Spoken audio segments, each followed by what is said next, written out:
Okay, today R129 500 SL front brake discs and rotors. Changing to ceramic and changing the rotors. As you can see, the rotor's pretty grooved. The brakes were grabbing great, but really good metallic brakes just seem to eat rotors. There's almost a 2mm lip on this one. I don't know if you can see it. Well, yeah, you can see the lip. It's going to be a bear to get those pads out past it. Another thing, I repaired this the other day. Didn't have my camera, wasn't even thinking I should have recorded it, but the ABS and brake wear sensor unit here, actually I'll show how to take that off later. I've got to take it off anyway, but the cable, the wire cable for it was cracked and coming apart. So what I used was, there's an old, what's it called? It's I think on TV they advertise as magic wrap, but it's been sold for years and years in plumbing sections. It's a rubberized silicone tape that adheres to itself, and you pull it, stretch it, and wrap it tight like you would wrap with electrical tape, but after 24 hours it becomes a permanent one-piece rubber chunk. And as you can see on these, it's been wrapped, and this is solid. And with the heat built up from your brakes, if you just wrapped yours in electrical tape, the heat would just ruin the electrical tape. If you're driving in stop and go traffic, the amount of heat radiating off of here, you want this to be like a silicone tape that's going to be, I think they're good for like 200 degrees Fahrenheit, which is, I don't think you're underneath your car is going to get that hot, but is it 200? I can't remember what the tape is rated for. I think it's around 200 degrees Fahrenheit, which is what, 5 Celsius? I don't know what that is in Celsius, no clue. 70, something like that maybe. Anyway, so yeah, front pads and rotors. Again, I've said it before, I'll say it again, if you're working on suspension or brakes on these things, on most older Mercedes, put your key in the ignition, unlock the steering wheel, then turn the key to the turn the key off again. That will leave the steering wheel unlocked until you are ready to until you pull your key out, and then you'll be able to move your wheels back and forth and move them around all the time without going in the car, grabbing the wheel and spinning it around, turning the key on, getting everything inside the car all dirty with your dirty hands that you're going to be using to work on brakes. Anyway, back in 1 minute and we'll start taking this sucker apart. Okay, first thing you're going to want to remove is the electrical wiring, because you're taking the, again, it's for the ABS sensor at the front, the wheel speed sensor, and for the brake pad wear sensors. These simply should just pop out. The 2 wear sensors, your new pads may or may not come with them. I haven't even looked at mine. Now, again, I'm using ceramic pads. I bought the pads. I haven't even looked inside to see if they came with them. There's a 10mm bolt.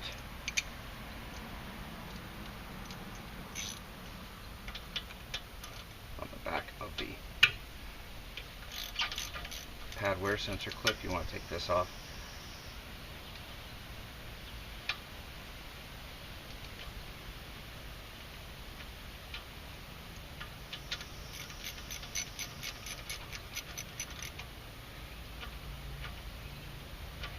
Out your way.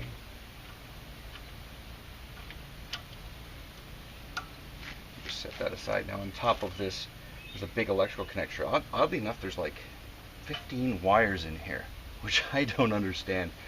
But honestly, there's like 15 wires in this wire pack.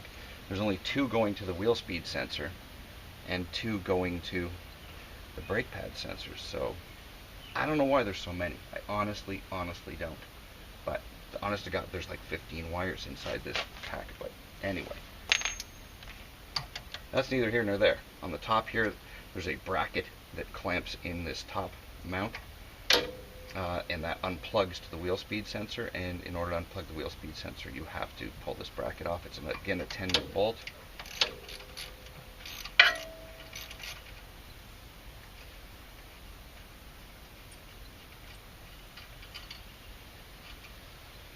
Lose the bolt and washer. There's the Loctite on this. We're going to Loctite again when we put it back on. Now the clip simply pulls away from the back and pull up at the front. And this big aluminum connector here, the front where the wheel speed sensor goes in, that should unplug. Well, it does unplug nicely. Oh, somebody put some electrical contact cleaner in there and grease in there. That's nice. Nice of them. Anyway, that unplugs, and now this can just be... Oh, sorry, one more thing. Do I need a screwdriver? I might not. I should probably... This whole mount is clipped to the bottom of the strut shock. It's like both a strut and a shock, kind of. Anyway, because it rotates on itself, it's a strut, but there's no spring around it, so it's kind of a shock. But anyway, this whole mount pushes back, and it's on two long fingers that curve around the shock slash strut. So you have to work it. I might need a screwdriver for this. There we go. You push it out and slide it. It's really long. So even when I'm way back here, I've got the sensor way at the back, and it's still coming out from around there. So let me pull this out so you can see it. You see that curves around, it goes in two slots and slides around and clips in. So that whole thing can be moved out of the way. And I have to get a couple more tools, and I will be back in 2 seconds.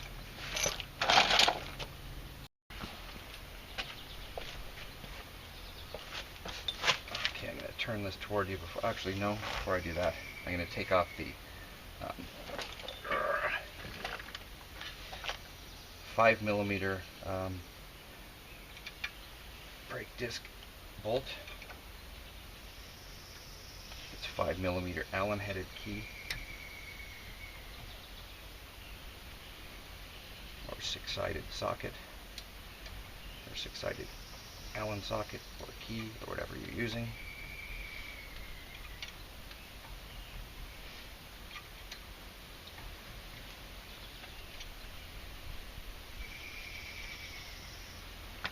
I always try, I have Allen headed sockets. I always try to show in videos using the simplest, cheapest tools, just so people can see that you don't need $40,000 worth of tools to work on cars. And you can get a set of metric Allen headed keys like this for like $5 or $10 instead of going out and spending 40 or 50 on the sockets. This one is stiff. Anyway, I don't need to have that out now. I just wanted to have it loosened before I took, because it gives a little more friction here with the brakes to keep it from spinning while you're knocking it out, and it wasn't that tight anyway. So,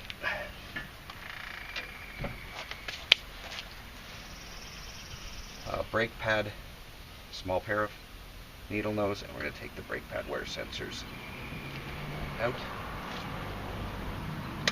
Holy cow. They've probably been in there a while. Oh, these are retained. These ones are held in, it looks like, by the clip. Okay, well, if they are, that's the first I've heard of it. The pads are retained by two pins that are just pushed through from the back, tapped in from the back. They're friction pins. They're not glued in. They're not screwed in or anything. I use an old Robertson yellow screwdriver that I've destroyed, but it just happens to be the right size generally for tapping pins out.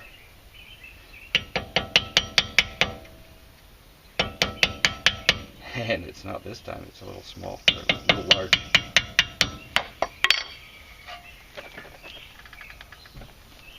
So you can see the two pins here and the clip that is retained by the pins. Those two pins just have to be tapped out from the front. Whatever you can get to fit through there to tap it through without wear eye protection. I'm not, because I'm a moron. But you should wear eye protection and hearing protection and wear a helmet and God knows what else. I'm going to grab something that'll fit in there. I'm going to tap these pins out and we'll be back. And so you don't have to watch me do all this crap. Back in a second. Okay, now that I've got the pad pins tapped out, I used a little screw that'll fit through there. Again, it's nothing sophisticated. It's a little screw. Whatever works to do the job. I have a drift punch, but it's way too big to get through there. Anyway, once the pins are partly out, you can grab a pair of needle nose pliers and just push the pin out and then yank it out from the back. And remember, this clip is kind of sprung in there, so if you yank it out, it's going to fly up on you.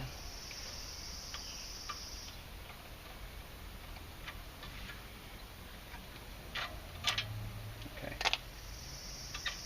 There's the pad retainer spring. And these should pop out now. Yes, they do. See, there's the little metal pin, and it simply grounds, it just grounds this wire. When the pads wear through and the wire touches the rotor, this little thing touches the rotor, it just creates a circuit, grounds, turns on a light on your dash saying pads are thin, replace them. Anyway, there we go with that. And now these pads, again, because this lip is a bitch, I'm going to have to, I don't care about these rotors because these rotors are going. If you're just replacing pads, well, you'll be able to slip them right out. If you've got this giant groove on a rotor, you can be replacing the rotor too. So I'm just going to gently pry these back against the piston bores, and should be able to retract the pistons, there's 4 of them, enough to pop these pads out. But that is a very thick groove on there. There we go.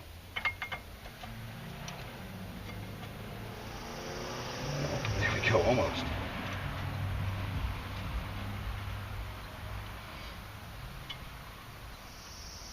Actually, you know what? Since I'm doing it, generally when you're doing pads and rotors and stuff, you have to retract your pistons.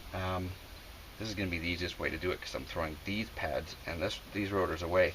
I'm just going to pry with a pry bar against the pistons and push the pistons back into their bores until they're all the way in. Now, I've already done this. I've checked under the hood to see the brake fluid level. When you push the pistons back, brake fluid is going to go obviously back through the line and may overflow your brake fluid reservoir. So make sure you don't have too much on there, or wrap a towel around it in case anything spills out. Because that's what your reservoir is for. It takes up it has extra fluid in there for when the pads wear. And it fills up the space inside the, this one's a bitch.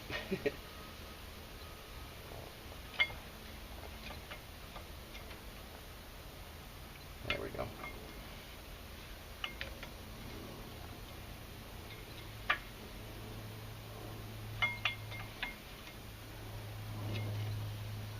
Now, the nice thing about 4 caliper pistons, it's not a floating caliper like a regular one that has like the 2 little rubber boots and a piston only on one side, or 2 pistons on one side. This has pistons on all. It's got 4 pistons, 2 here, 2 here, and they all push in. But when you put pressure and push this one back in, and the fluid pressure comes around and pushes this one out, so you're just going to have to slowly work them back and forth. It's no real big deal. You just keep pushing back and forth one side then the other until they're both flush.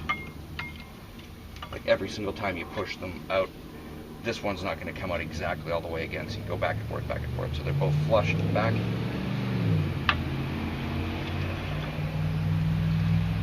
As you can see, it's opening up. And after 1 or 2 more,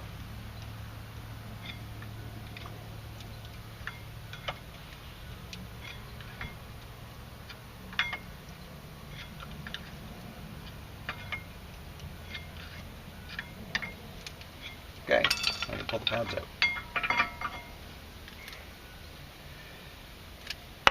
Hate metallic pads. I absolutely hate them, especially on Mercedes. That wheel dust sucks. And the rotor wear sucks.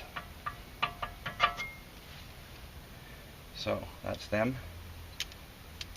These do have a brake backing plate on them, an anti-squeal plate. So I'm going to grab the new pads and rotors. I'll be back in a minute. I just have to pull this caliper off, but I have to find the parts I bought somewhere. Back in a minute. Okay, well, I've still got the old rotor on and the caliper still on. It's easiest to clean the caliper while it's still bolted to something instead of trying to hold it in your hand and blah blah blah. So I'm going to clean the areas where the pads, because this is where the pads slide down into, the soft wire brush. You can see all the crap coming out of there.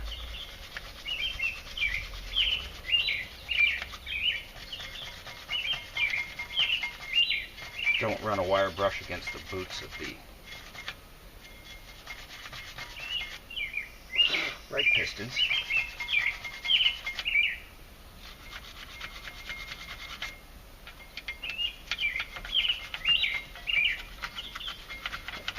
Look at that. That's that nice crap that gets all over your nice clean wheels. And you find you have to clean your wheels 3 times a frickin' week. Well, the ceramic, you'll never have that problem again. Look at that. Wow. A little bit of brake cleaner. I use this stuff like, I think I actually eat this stuff. I need an intervention because I use so much brake cleaner. So now we're going to unbolt the caliper. This is a 19 or an 18. We'll find out in 2 seconds. It is one of the two. I'm pretty sure that is a 19. Yep.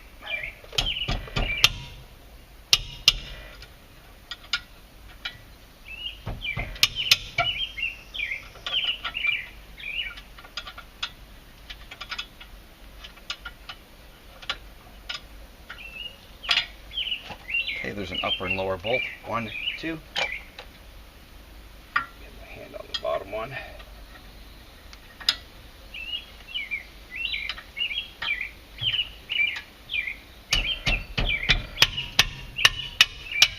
Kind of nice not to have feeling in your hands.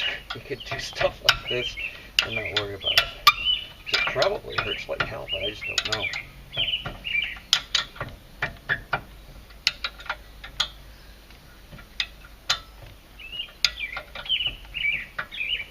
Anyway, gonna unbolt those two, be back in a minute. Okay, where to go? Upper bolt, note, thread lock. Blue thread lock, we're gonna be putting that back on when we go back. Put it together again. Lower bolt out. Never let the caliper hang from the brake line. But it's always nice to just sit it. Lay it over top of a control arm or tie rod end like that, and it won't go anywhere. You can hang it if you want, but as long as there's no pressure on the brake hose, you're fine. Now we're going to remove the disc, which means taking out the rest. That 5mm. See how easy this rotor spins now that the... There we go. Now the brakes are off. And again, that's Loctited too, which we're going to do when we put it back on. And... disc been on for a long, long time. There we go. And I'm banging on it because it's a boat anchor. It's not going anywhere. I'm not keeping it.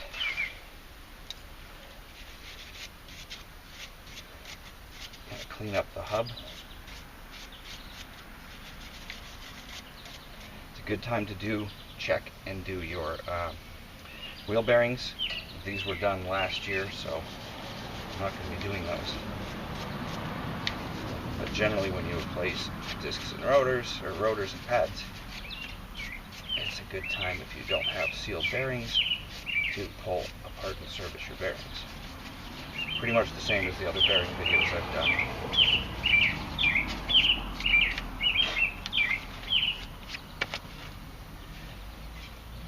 Okay. It's a lot harder to turn once you got the little tiny center. Okay, my apologies. Camera battery kind of went tits to the wind, so stopped for an hour and now there's less light.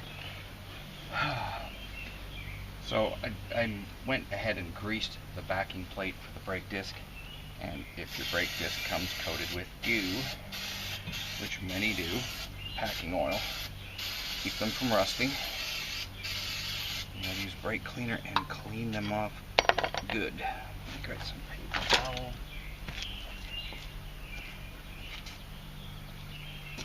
a clean towel.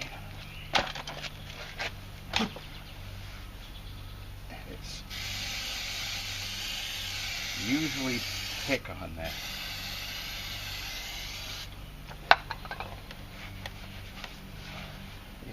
You want to make sure you get all this stuff off because it will contaminate your new brake pads. Do not need oil in your brake pads.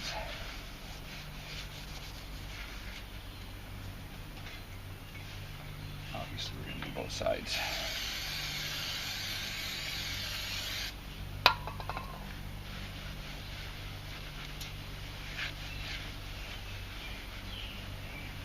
And since this brake disc doesn't have any cross-hatching, I'm just going to gently, what paper am I using? This is like a 60 grit or not even that, it's like it's a 120.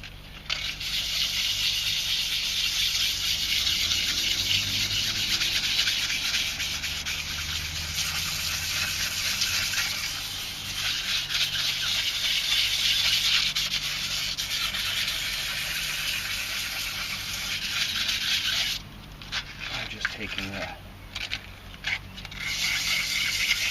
sheen off the surface and giving a slight bit of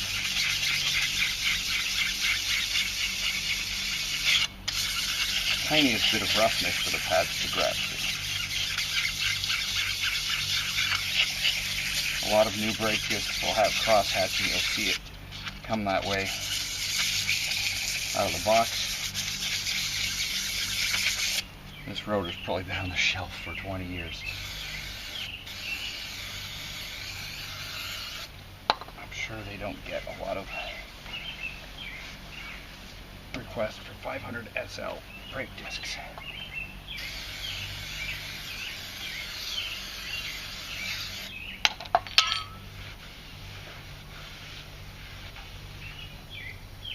Okay, there is the little...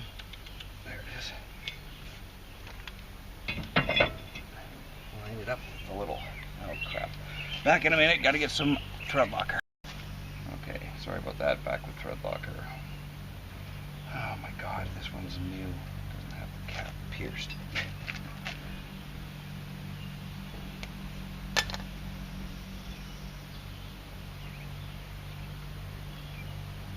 Tiny drop.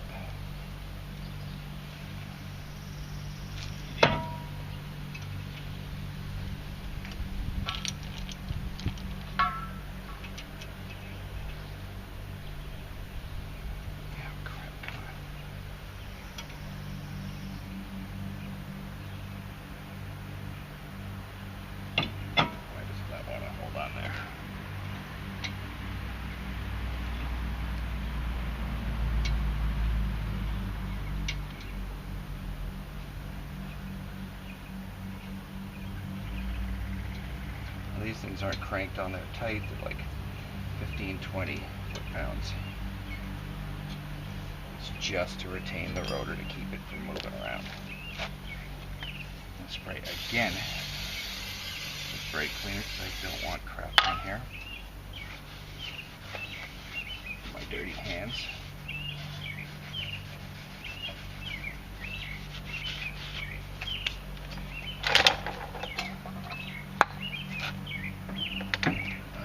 Caliper.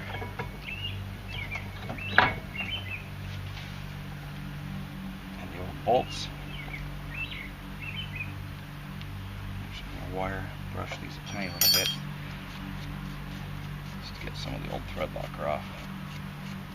It's not necessary 100%, but we'll just make them go in a little easier.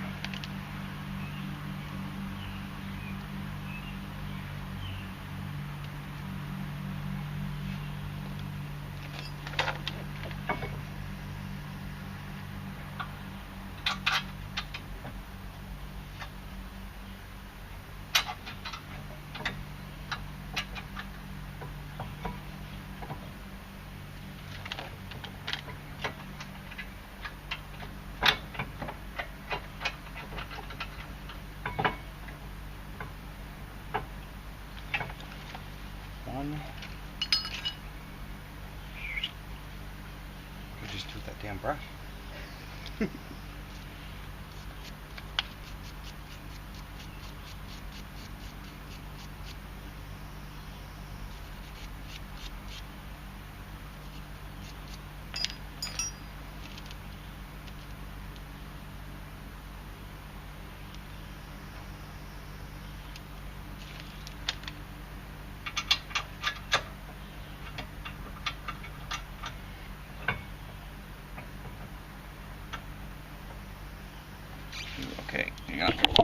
put these bolts in, so I am going to bolt these on.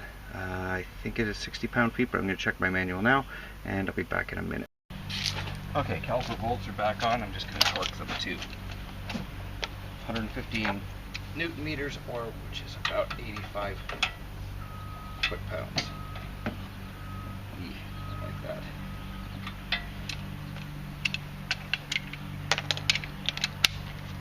Touch the fender there.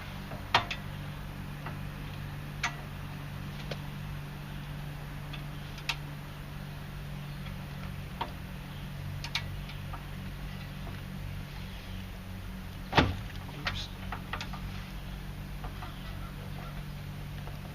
Now this top bolt's a bitch to stay on.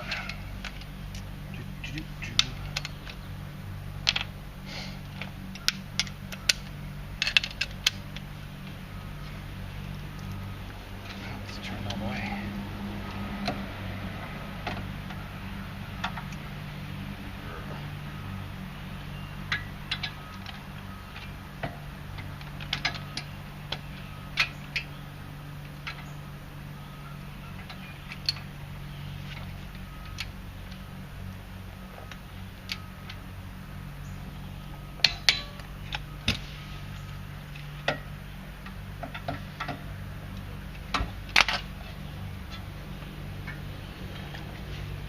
Good reasons why you want to be able to move your wheels. Huh. I might need a slightly deeper socket. Oh, no, I can get it down here.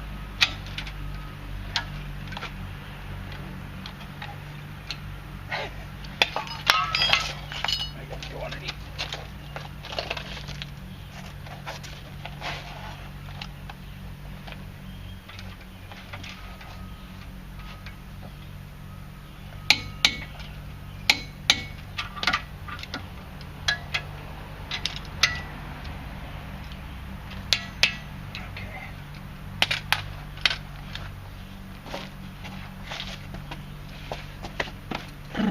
On. Okay. Old pad. Nice new shiny ceramic pad. It's got the brake squealer backing plate built in. Actually, give me a little bit of,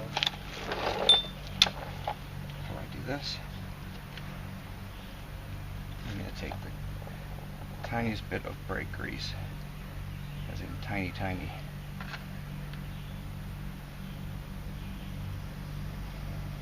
just along the edges where it slides against the caliper face.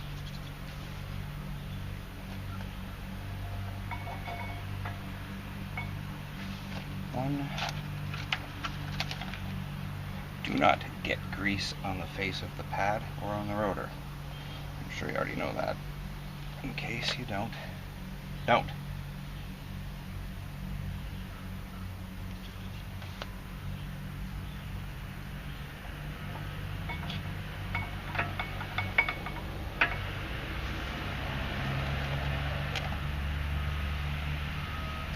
Spring clip, I'm just going to clean a little bit of the brake dust that's on there off, because there's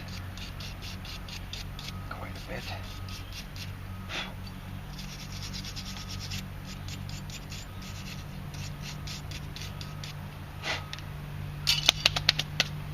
Ah, dirty. Okay, my new kit, yay, came with brake sensors. Boo, came with one. So, which one's which? Which one do I want to use? Put the new one on the outside, I guess. What the hell?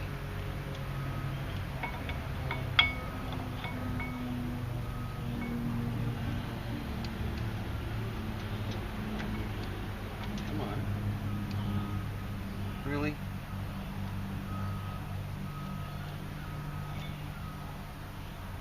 They slide into a little hole on your pad. And should just slip in. This one doesn't want to. I get grease on my hand. Back.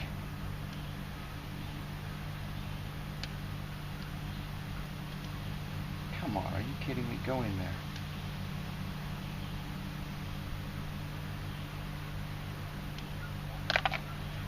Oh, how about the originals? I bet they go in. Looks like both original sensors are going to get used.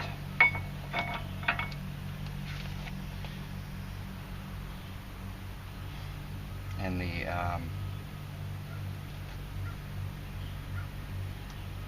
you'll see if the pin sticks out on one end, that goes in. The flat part on the outside goes toward the outside.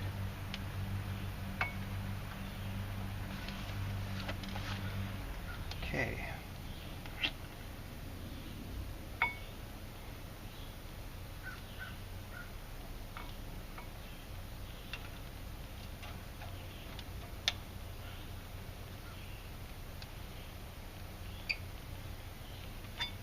I'm going the wrong way.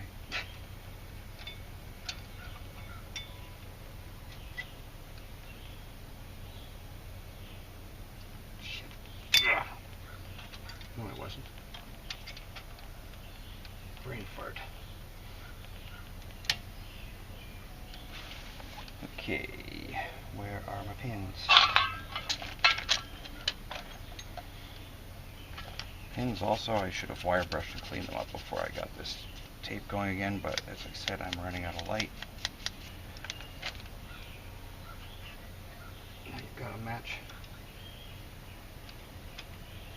That pad is too far down there.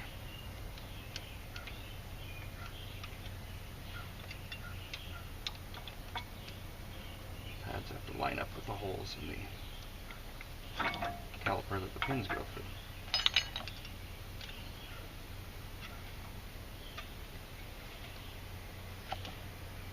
Slide it in from the back, through, and I'm just going to lightly tap it so it stays in there until I do the second one.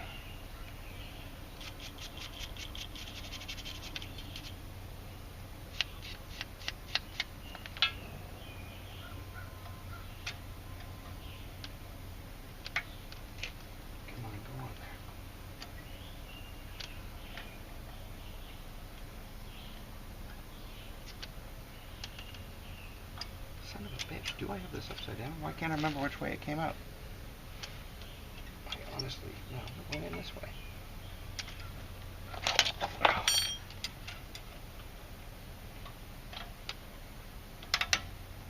There we go.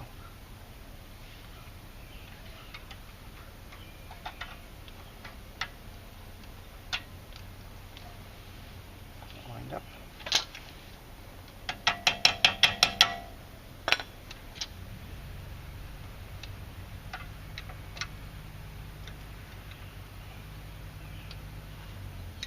Trying to line up the second pin can be a bitch. Not that bad. Anyway, lined up, I'm going to tap these in till the pads are sticking, the pins are sticking out about 1 millimeter. That's about it. That's all there is to it.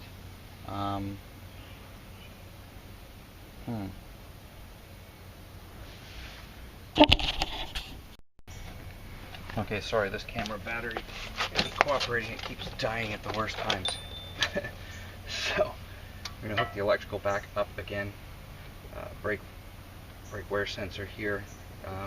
Take the mount clip, stick it in the two holes on the side of the strut.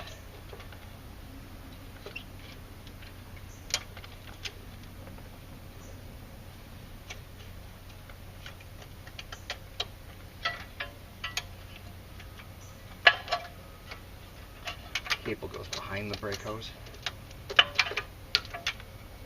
Clip it into place.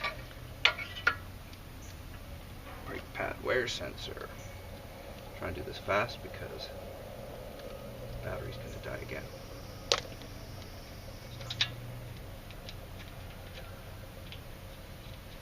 I will tighten that one up, and when I'm done, that's like 5 pounds. You know, you can tell that's not going to be cranked on there. You're not going to crank it, are you? Not going to hammer it in there. Plug the wear sensors back in.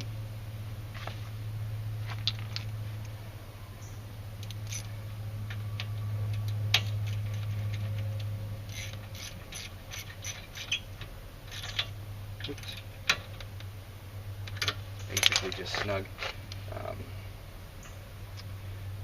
Son of a whore. The pad wear sensor goes behind. I'm just trying to do this in a rush, which you should never do. Do anything in a rush on your car, that's when you make mistakes.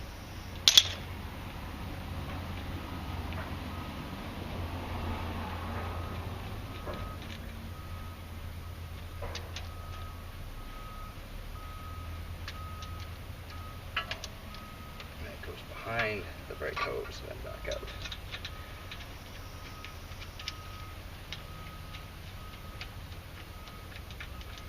And the wire for that clips onto the mount at the bottom. Okay, bolt this thing on. You saw me bolt that on. I'm going to plug the ABS sensor back into its hole. It goes in one way. Make sure you line it up.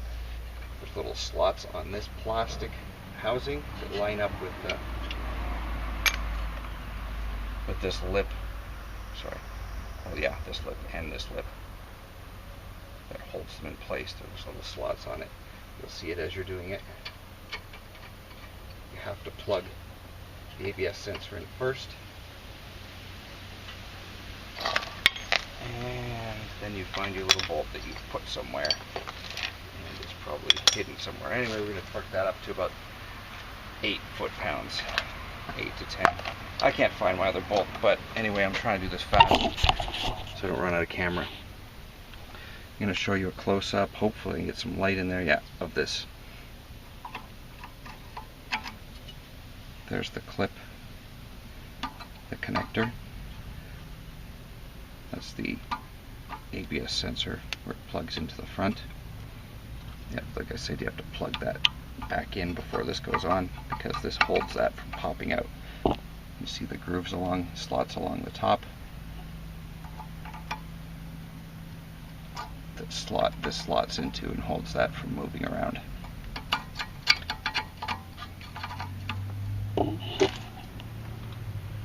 Just going to give you a good close-up of everything, hopefully.